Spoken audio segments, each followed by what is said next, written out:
Hello, I am Dr. Vikram Kekatpuri. I am a senior consultant head and neck surgeon at SiteCare Cancer Hospitals, Bangalore.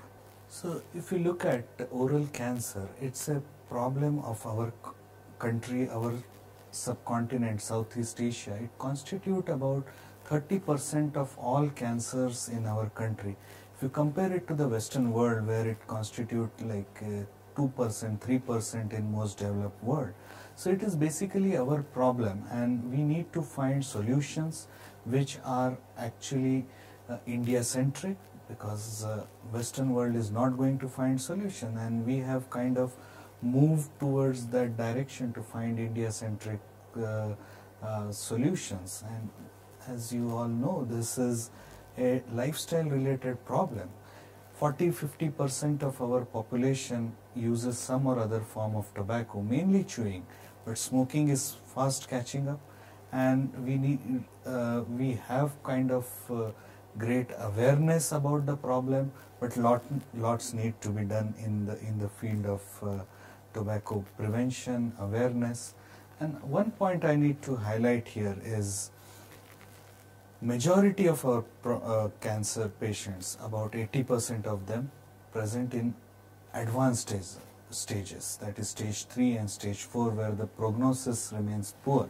And that's where, as a community, as a society, as a governmental organizations, we can do a lot to downstage the tumor so that the survival improves, the functional aspects improve, and the cost of treatment also comes down.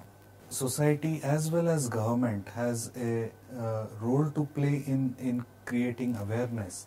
So if you see, the average age of tobacco initiation in our country still remains around 16, and that's where we need to really target our school and colleges and create great awareness. I would strongly draw an analogy to the cracker industry.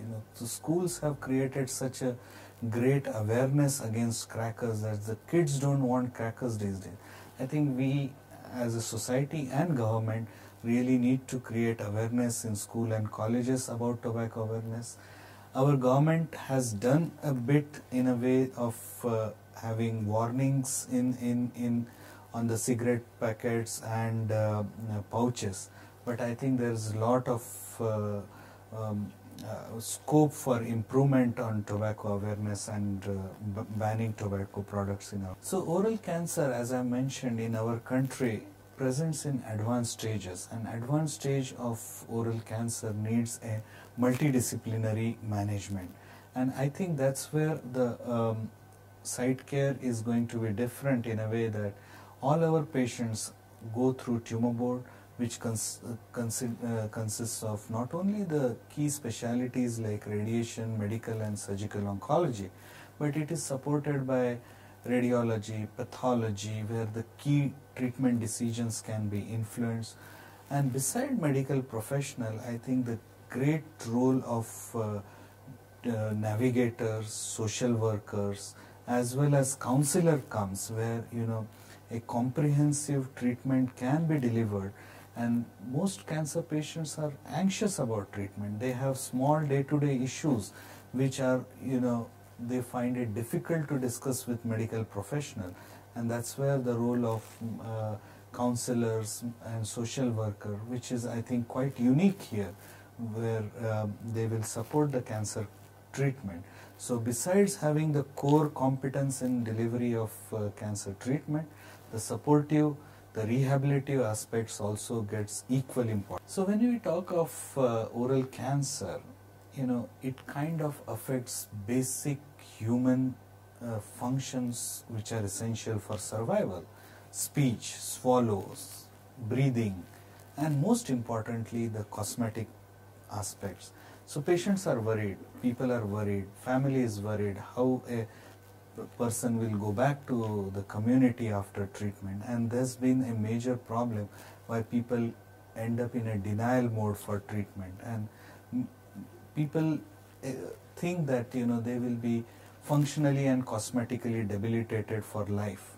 But I think that's the thing of past. Now our aim in current day and age should be people should get up as they went to the surgery. If they have a tumor which requires removal of jaw, we have ability to replace the jaw. If his dentition has to be removed, we have ability to replace the dentition.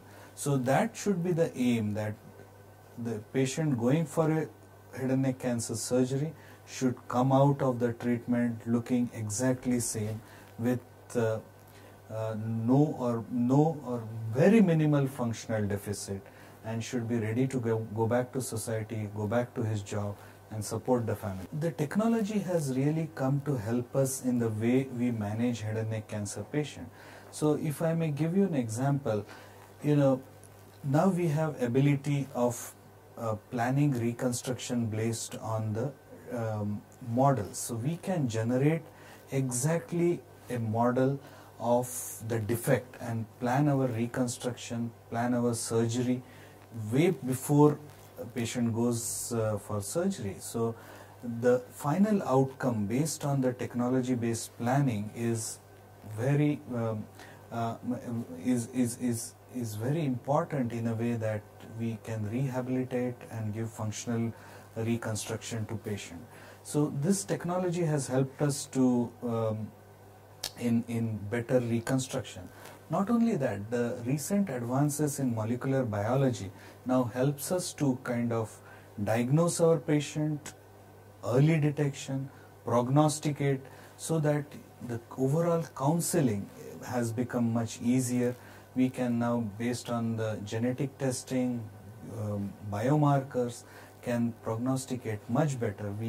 We are in position now, and the field is moving in this direction, that we in few years time we would be able to tell, based on maybe a blood test or a urine test, prognosticate patient and tell them how they are going to behave in regard to their oral cancer.